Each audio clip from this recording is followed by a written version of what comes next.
Sometimes one wrong text message can change your entire life before sunrise. Rain hammered against the cracked kitchen window of Emily Carter's tiny second-floor apartment, while the digital clock above the stove flashed 2:13 a.m. in pale blue numbers.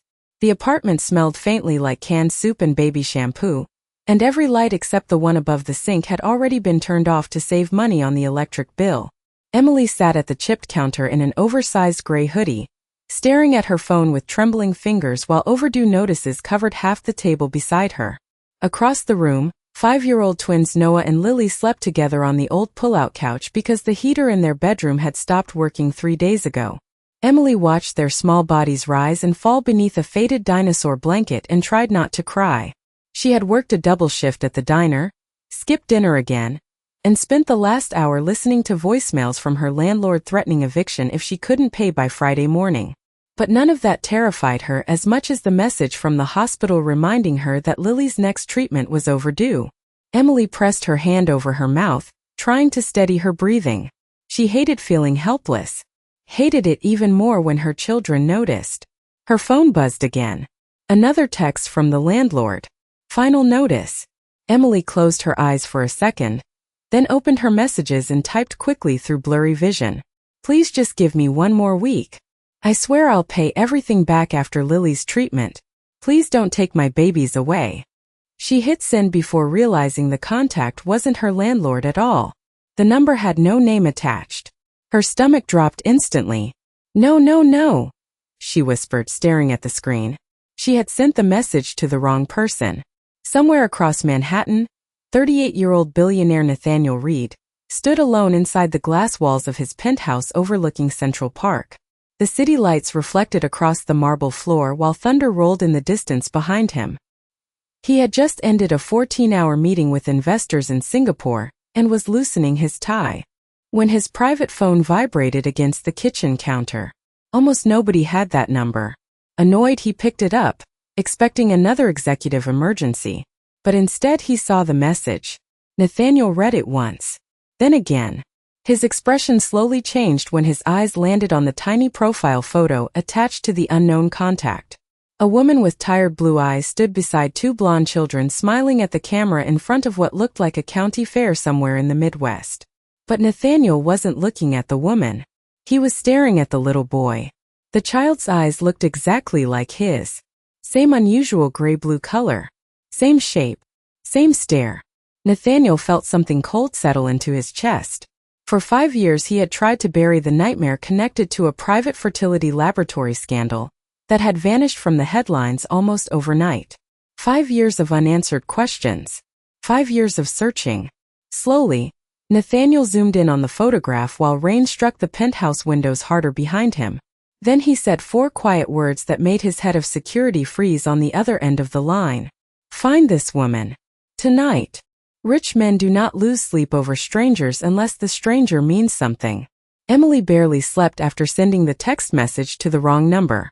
Every time thunder rattled the apartment windows, she reached for her phone expecting another angry reply from whoever had received her desperate message by mistake. But no answer ever came.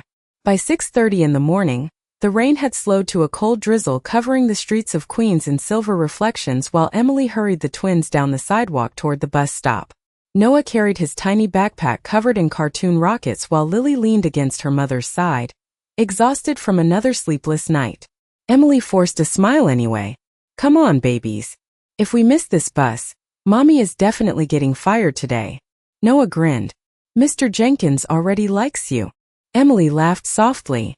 Mr. Jenkins likes coffee, sweetheart. I just happened to bring it to him. But beneath the smile, panic followed her every step. Her checking account had less than $20 left. Her landlord had stopped pretending to be patient. And Lily's medication refill sat untouched at the pharmacy because the insurance company still had not approved the claim. Meanwhile, 40 stories above Manhattan, Nathaniel Reed had not slept for a single minute. His security team covered the massive conference table inside his penthouse office while screens displayed every piece of information they had managed to gather overnight. Employment history, apartment records, medical debt, school enrollment forms. Nathaniel stood silently near the window in a black dress shirt with his sleeves rolled up while one of his investigators slid a file toward him. Emily Carter, 29 years old. Originally from Ohio. Moved to New York 6 years ago. No criminal history. Works part-time at a diner in Queens. Twins were born at St. Catherine Medical Center 5 years ago. Nathaniel's jaw tightened. St. Catherine. The same hospital connected to the fertility research company that disappeared after federal investigations years earlier. And the children? He asked quietly. The investigator hesitated. No father listed on either birth certificate. Nathaniel looked back at the enlarged photograph on the screen. Noah's eyes stared directly into his through the image. The resemblance was impossible to ignore now. Keep digging, Nathaniel said. I want every file connected to St. Catherine. Sir, another employee interrupted carefully. There is something else. He placed another folder on the table. Inside was an old newspaper clipping from 5 years ago about missing genetic records tied to a private embryo storage facility that had suddenly shut down after multiple lawsuits. Nathaniel remembered the story too well because his own name had nearly appeared in it. Years earlier, during a private medical study funded through one of his companies, several anonymous genetic samples had vanished during an internal transfer. The investigation disappeared before answers ever surfaced. Nathaniel had spent years convincing himself the missing records no longer mattered. Until now. Across the city, Emily finished her diner shift close to sunset with aching feet and only $84 in tips. She walked home carrying leftover grilled cheese sandwiches wrapped in foil for the twins when she noticed 2 black SUVs parked across the street from her apartment building. Men in dark suits stood beside them watching the entrance. Emily froze instantly. Her pulse quickened. She looked down at the twins holding her hands. Noah noticed first. Mommy, he whispered nervously. Why are those men looking at us? Before Emily could answer, one of the suited men stepped forward and opened a large black umbrella against the rain. Miss Carter? He asked politely. Emily pulled the twins closer. Who are you? The man reached into his coat and handed her a silver business card embossed with a single name. Nathaniel Reed.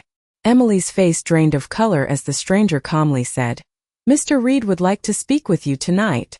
Fear feels different when someone powerful suddenly knows your name. Emily stared at the silver business card in her hand while cold rain dripped from the edge of the umbrella above her head. Nathaniel Reed.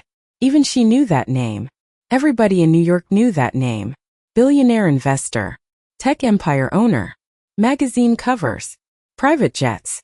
Penthouse parties attended by celebrities and politicians. Men like him did not send black SUVs into Queens looking for waitresses living paycheck to paycheck.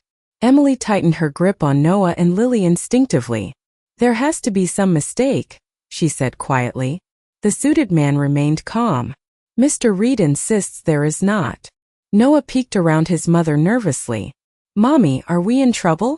Emily forced herself to smile for the twins even though her stomach twisted painfully. No, sweetheart. Everything is fine. But nothing felt fine.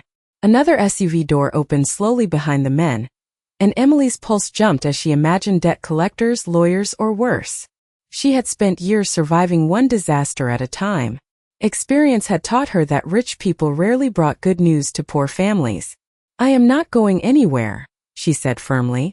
Please tell Mr. Reed he has the wrong person. The suited man exchanged a glance with the others before speaking carefully.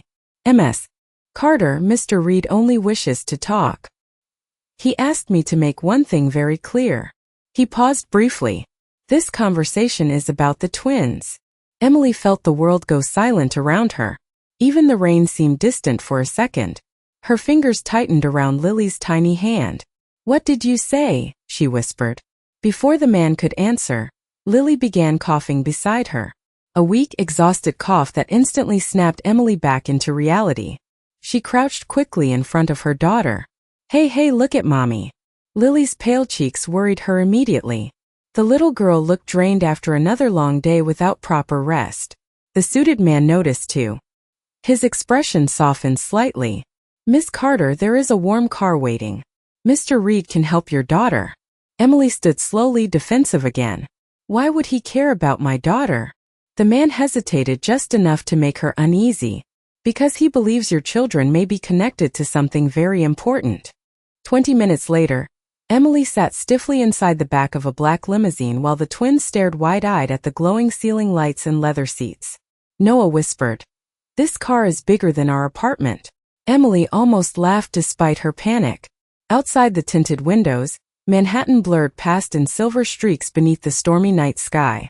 Every instinct told her to leave, but another part of her kept thinking about Lily's medication sitting unclaimed at the pharmacy, about eviction notices taped to her front door, about the impossible way those men had looked at Noah. Across town, Nathaniel stood inside his private office waiting silently beside floor-to-ceiling windows overlooking the city skyline. He had changed into a dark charcoal sweater, but the tension in his face remained sharp. On the desk beside him sat a thick file marked St. Catherine Medical Archives. Most of the pages were missing. Someone had erased entire records years ago. Yet one surviving photograph remained clipped to the front. 2 newborn infants wrapped in hospital blankets. Nathaniel had stared at that photograph for nearly an hour before Emily arrived. The office doors finally opened behind him. Nathaniel turned slowly as Emily stepped inside holding Lily while Noah hid slightly behind her leg. For several long seconds nobody spoke. Then Noah lifted his head fully toward Nathaniel under the soft office lights. Nathaniel stopped breathing for a moment because the resemblance was even stronger in person. Same eyes, same expression, same face he saw every morning in the mirror. Emily noticed the change in Nathaniel's expression instantly and pulled the twins closer protectively. "Who are you?" she demanded softly. Nathaniel looked directly at Noah before answering in a low voice. "That is exactly what I am trying to figure out. The truth usually arrives long before people are ready to hear it." Emily remained standing near the office entrance with both children close against her, while rain rolled down the massive glass windows behind Nathaniel Reed. The room felt impossibly large compared to her tiny apartment in Queens. Dark wood shelves lined the walls beside modern artwork that probably cost more than everything she owned combined. But none of that mattered to her now. All she could focus on was the strange way Nathaniel kept staring at Noah. Not casually, not politely. He looked at her son the way people looked at ghosts. Emily shifted uneasily. "I think we should leave." Nathaniel finally blinked and stepped away from the desk slowly, careful not to alarm the children. "Please," he said calmly. "Just give me 5 minutes." Emily almost refused immediately, but Lily began coughing softly again against her shoulder. Nathaniel noticed the sound at once. "Your daughter is sick," he said quietly. Emily's expression hardened. "You do not get to ask questions about my children. I am trying to help." Rich men always say that before they ruin someone's life. For a moment, Nathaniel looked genuinely caught off guard by the comment. Then surprisingly he nodded once. "Fair enough." Noah wandered closer to the enormous windows overlooking Manhattan, while Lily sat curled beside Emily on the edge of a cream-colored sofa. Nathaniel moved toward his desk and carefully picked up an old photograph from the file lying there. 5 years ago, he began slowly, a private fertility research facility connected to St. Catherine Medical Center was investigated after multiple genetic records disappeared. Emily froze instantly at the hospital name. Nathaniel noticed the reaction immediately. "You recognize it." Emily swallowed hard. "That is where the twins were born." Nathaniel walked closer and handed her the photograph carefully. Emily stared down at the image. 2 newborn babies wrapped in striped hospital blankets. A date stamped across the bottom corner. Her breathing suddenly became shallow because she recognized the date instantly. It matched the twins' birthday exactly. "Why are you showing me this?" she whispered. Nathaniel's voice lowered. "Because those records disappeared before investigators identified where the children ended up." Emily looked up sharply. "What are you talking about?" Nathaniel hesitated for the first time since she arrived. The hesitation made him seem less like a billionaire and more like a man carrying something heavy for a very long time. "Several anonymous genetic samples were stolen during the scandal," he explained carefully. "Mine was one of them." Silence filled the office. Emily stared at him as her mind struggled to process the words. "No," she said immediately. "No, that is impossible." Nathaniel did not argue. I hope it is. Emily shook her head rapidly. I never went to any fertility clinic. I never signed up for anything like that. Did you receive medical treatment at St. Catherine before the twins were born? Emily's face slowly lost color. Memories she had not thought about in years suddenly returned all at once. The free women's health program. The strange paperwork she barely understood. The nurse who kept insisting she qualified for experimental assistance after losing her insurance. Emily sat down slowly as realization crept into her chest. I was 23, she whispered. I had medical debt after my mother died. They offered compensation for participating in a reproductive health study. Nathaniel's expression darkened. Did they explain exactly what the study involved? Emily looked sick now. No, across the room. Noah turned away from the window and studied Nathaniel carefully. Mommy, he asked innocently, why does he look like me? Emily closed her eyes instantly while the entire room fell silent again. Nathaniel stared at the little boy for several painful seconds before quietly reaching for another folder on his desk. Then he said the one thing Emily feared most. Because I think we need a DNA test. Some secrets do not destroy your life immediately. They wait until you finally feel safe. Emily could barely hear the rain anymore. Her entire body felt numb as Nathaniel's words echoed through the silent office. DNA test. The phrase alone made her stomach tighten painfully. She looked at Noah and Lily sitting together on the massive cream-colored couch beneath the soft glow of the penthouse lights. They looked so small there. So innocent. For 5 years they had been her entire world. Every sacrifice. Every overnight shift. Every unpaid bill. Every prayer whispered in exhausted darkness. And now a stranger with cold gray-blue eyes was standing in front of her suggesting her children might somehow belong to him. No, Emily said again quietly, almost as if repeating it enough times could make the nightmare disappear. I carried those babies for 9 months. I gave birth to them. They are mine. Nathaniel did not argue. Instead, his expression softened slightly for the first time. I am not trying to take them away from you. Emily laughed bitterly. That is exactly what someone with your money and lawyers would say. Nathaniel looked down briefly before answering. If I wanted lawyers involved, they would already be here. The honesty in his voice unsettled her more than anger would have. Noah glanced nervously between them. Mommy, are we going home? Emily immediately pulled herself together and crossed the room toward him. Of course we are. But before she could gather their things, Lily suddenly coughed harder than before. Her small body curled instinctively against the sofa cushion, while her breathing became uneven. Emily's panic returned instantly. Lily. Nathaniel moved without hesitation. Dr. Matthews is downstairs, he said quickly. He works with my family office. Let him take a look at her. Emily opened her mouth to refuse, but Lily's pale face stopped her. Within minutes, a calm older physician entered the penthouse carrying a black medical bag, while Noah watched nervously from beside his sister. Dr. Matthews examined Lily gently while Emily knelt beside her holding her hand. Nathaniel remained near the windows, giving them space but never fully looking away. Finally the doctor stood. Her lungs sound strained, he explained carefully. Nothing immediately dangerous tonight, but she should not miss another treatment. Emily lowered her eyes in shame. Nathaniel noticed instantly. What treatment? He asked quietly. Emily hesitated before answering. Lily was born with a chronic immune condition. The medication is expensive. Nathaniel looked toward the doctor. How expensive? Emily's cheeks flushed immediately. I am not asking you for money. Nathaniel ignored the comment. Dr. Matthews answered calmly instead. Without insurance approval, around $4,000 a month. The number hung heavily in the room. Emily looked away embarrassed. $4,000 might have been nothing to Nathaniel Reed, but for her it felt impossible. Nathaniel studied Lily for several silent seconds before speaking again. She will get the treatment. Emily shook her head immediately. No, Emily. I said no. Nathaniel walked closer slowly, lowering his voice. Your daughter should not suffer because of pride.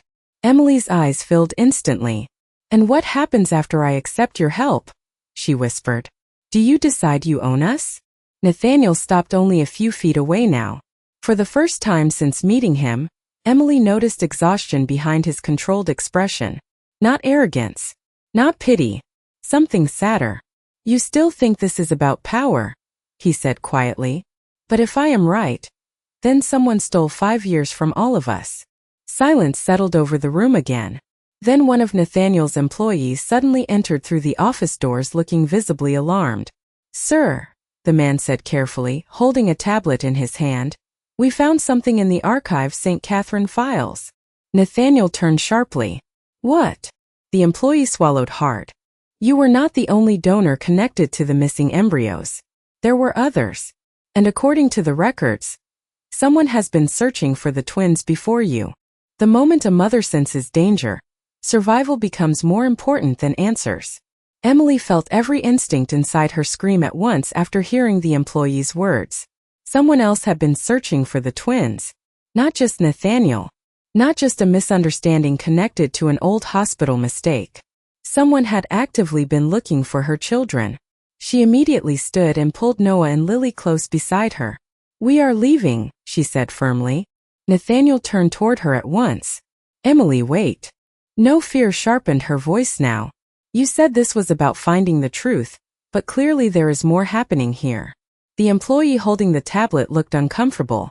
Nathaniel motioned for him to leave immediately, and the office doors closed again. For a few seconds, only the sound of rain against the windows filled the silence. Nathaniel stepped closer carefully. You deserve to know everything. Emily shook her head rapidly. What I deserve is to protect my children. Noah wrapped his arms around her waist while Lily leaned weakly against her side. The sight seemed to affect Nathaniel more than he expected. His expression tightened, almost painfully. Emily, he said quietly, if somebody else is searching for them, then leaving alone tonight could be dangerous. Dangerous. Emily laughed nervously.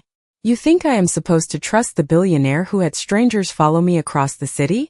Nathaniel stopped speaking. Because deep down, he knew she had every reason not to trust him. Emily quickly gathered the twins' jackets while her mind raced through worst-case scenarios. She remembered strange moments from the past few years that suddenly felt different now. Random phone calls with nobody speaking. A woman once asking unusual questions at Noah's preschool pickup. A dark sedan parked outside her apartment several nights in a row before disappearing. At the time, she had blamed anxiety and exhaustion. Now she was not so sure. Mommy, Noah whispered softly. Are those bad people? Emily forced herself to kneel beside him calmly. I do not know yet, sweetheart. Nathaniel watched her carefully from across the room. Most women he knew would have panicked completely by now. Emily did the opposite. Every ounce of fear she felt transformed directly into protection for those children. It stirred something unfamiliar inside him. Respect. Take my security team, he said suddenly. Emily looked up instantly. No. At least let them drive you home. I said no. Nathaniel's jaw tightened slightly. You are refusing help out of fear. Emily stared directly at him. No. I am refusing because every time powerful people entered my life, things became worse. The honesty in her voice landed harder than he expected. Before Nathaniel could answer, Lily suddenly reached toward him from Emily's side. Mr. Reed, she asked softly. Nathaniel blinked in surprise. Yes. Lily looked exhausted beneath the office lights. Thank you for the doctor. Nathaniel's expression changed instantly.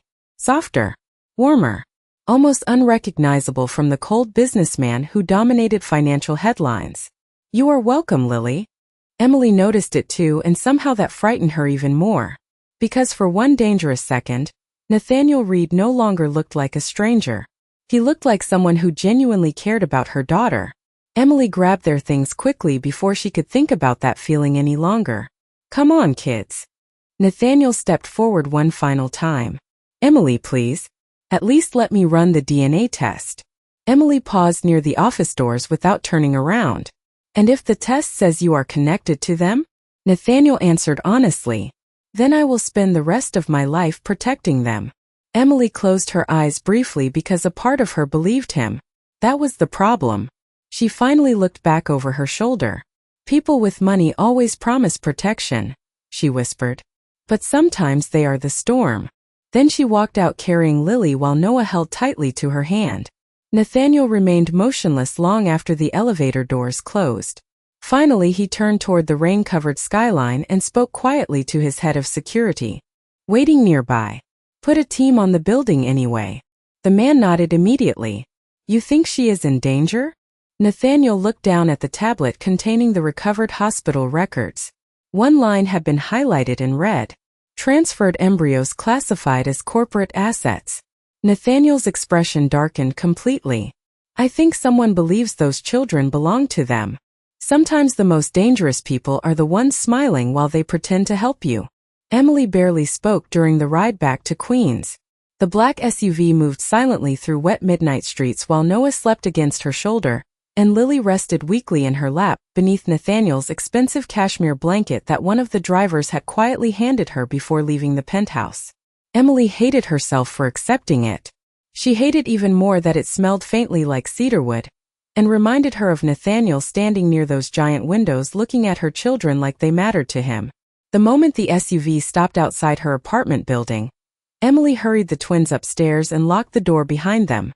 Then she checked every window twice. Noah rubbed his eyes sleepily. Mommy, is the rich man bad? Emily looked toward the rain-covered glass for several seconds before answering honestly. I do not know. That answer scared her most of all.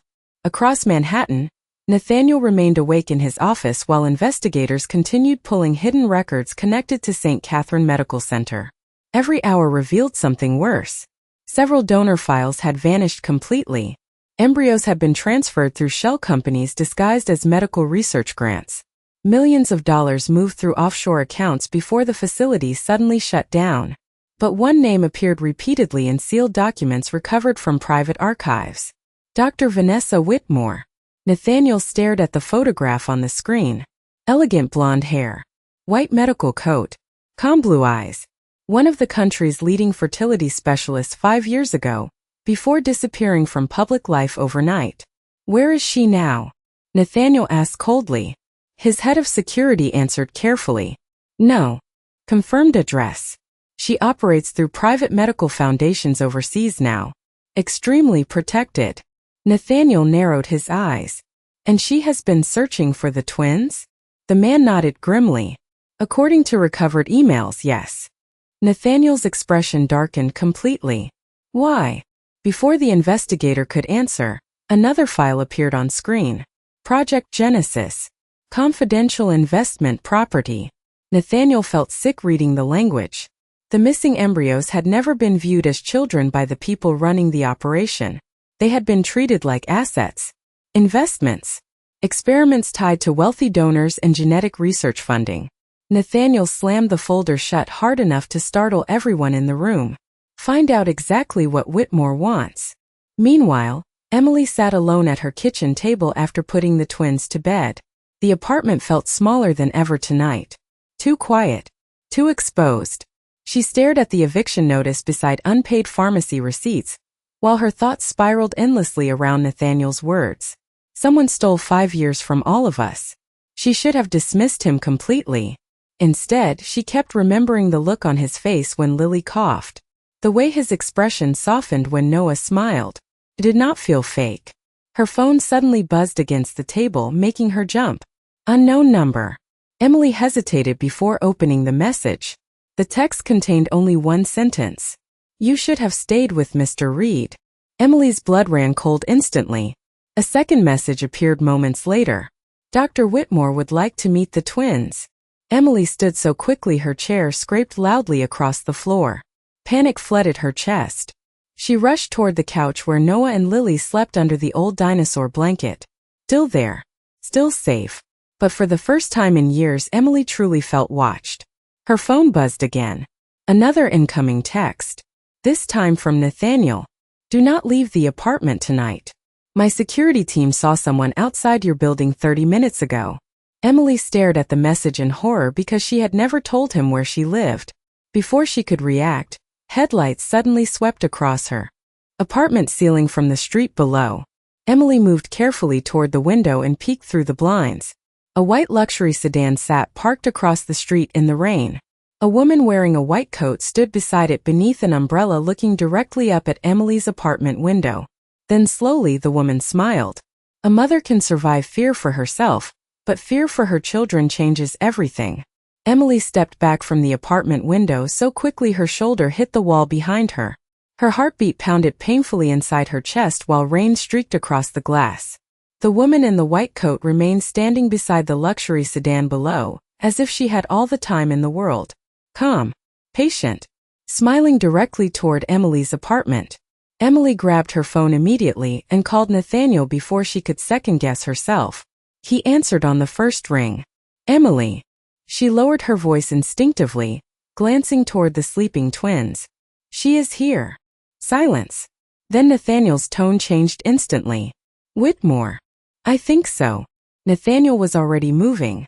Emily could hear doors opening and footsteps echoing sharply through what sounded like a hallway. Listen to me carefully, he said firmly. Lock the bedroom door and stay away from the windows. Emily swallowed hard. Nathaniel. It was the first time she had used his first name. He noticed. I am coming. The line ended before she could answer. Emily rushed toward the twins and gently woke Noah first. Sweetheart, I need you to be very quiet for Mommy, okay? Noah rubbed his eyes sleepily but nodded immediately when he saw fear on her face. Lily looked pale again as Emily helped both children into the bedroom. Outside, headlights still reflected across the rain-soaked street. Emily locked the bedroom door, then dragged a small dresser quietly in front of it with shaking hands. Noah hugged his dinosaur blanket tightly. Mommy, are we hiding? Emily forced herself to kneel calmly in front of him. Just for a little while. Lily coughed softly from the bed. Emily brushed damp blonde hair from her daughter's forehead and tried not to panic. Every minute now felt dangerous. Down on the street, Dr. Vanessa Whitmore stood beneath her umbrella watching the apartment building with unsettling patience. She looked elegant rather than threatening, more like a wealthy philanthropist than someone connected to stolen embryos and missing children. A black SUV suddenly turned onto the block fast enough to spray water across the curb. Nathaniel stepped out before the vehicle fully stopped. Rain soaked his dark coat instantly as he crossed the street toward Whitmore without hesitation. She smiled faintly when she saw him. Nathaniel Reed, she said smoothly. Still impossible to intimidate. Nathaniel stopped several feet away from her. Stay away from that family. Whitmore tilted her head slightly. Interesting choice of words. Family. Nathaniel's eyes hardened. You used human beings like business assets. I use science to build extraordinary genetic outcomes, Whitmore corrected calmly. There is a difference. Nathaniel looked disgusted. Those are children. Whitmore's smile faded slightly for the first time. Those children represent years of research and millions of dollars from very powerful investors. Nathaniel stepped closer despite the rain pouring around them. You lost any claim to them the second they were born. Whitmore studied him carefully now. You have become emotionally attached. Nathaniel answered without hesitation. Yes. The honesty in his voice seemed to surprise even him. Above them, Emily peeked carefully through the bedroom blinds and saw Nathaniel standing alone between her building and the woman in white. Something shifted painfully inside her chest at the sight. For the first time in years, someone was standing in front of danger instead of walking away from it. Her phone buzzed suddenly in her hand. Another message from an unknown number. Run before he takes them too. Emily stared at the words in confusion. Before she could think further, Lily suddenly struggled to breathe behind her. Emily spun around instantly. Her daughter's face had gone pale again, her breathing shallow and uneven. Lily! Emily rushed to her side in panic while Noah started crying softly nearby. Downstairs, Nathaniel saw movement in the apartment window at the exact same moment his phone rang from his security team upstairs. The voice on the line sounded urgent. Sir, the little girl is in medical distress. Nathaniel's expression changed instantly. Without another word to Whitmore, he ran toward the building entrance through the rain. Sometimes a family begins long before anyone is brave enough to call it one. Emily held Lily tightly against her chest, while the little girl struggled to breathe in short, uneven gasps. Panic blurred everything around her. Noah stood beside the bed crying softly while thunder shook the apartment windows again. Then suddenly the front door opened downstairs, followed by rapid footsteps climbing toward the apartment. Seconds later, Nathaniel appeared in the bedroom doorway, soaked from the rain and breathing hard as if he had sprinted the entire way upstairs. Emily looked at him helplessly. She cannot catch her breath. Nathaniel crossed the room immediately without hesitation. "The doctor is already downstairs with oxygen equipment," he said calmly. "We need to move now." Emily nodded instantly this time. There was no fight left in her. Only fear for Lily. Nathaniel gently lifted the little girl into his arms while Noah clung tightly to Emily's hand as they hurried downstairs through the dim apartment building hallway. Outside, the storm still flooded the streets with rain, but Nathaniel's security team had already cleared space near the SUV where Dr. Matthews waited with medical equipment. Lily's breathing slowly steadied after the oxygen mask was placed carefully over her face. Emily nearly collapsed from relief beside the vehicle. Nathaniel stood close enough to steady her without saying a word. For several long moments, neither of them noticed Dr. Whitmore's white sedan disappearing silently into the storm. An hour later, Emily sat beside Lily's hospital bed at a private medical center, owned through Nathaniel's company network. Noah slept curled beside her beneath a warm blanket while machines hummed softly in the quiet room. Dr. Matthews had reassured them twice already that Lily would recover fully after receiving proper treatment again. Emily brushed trembling fingers through her daughter's hair and finally allowed herself to breathe.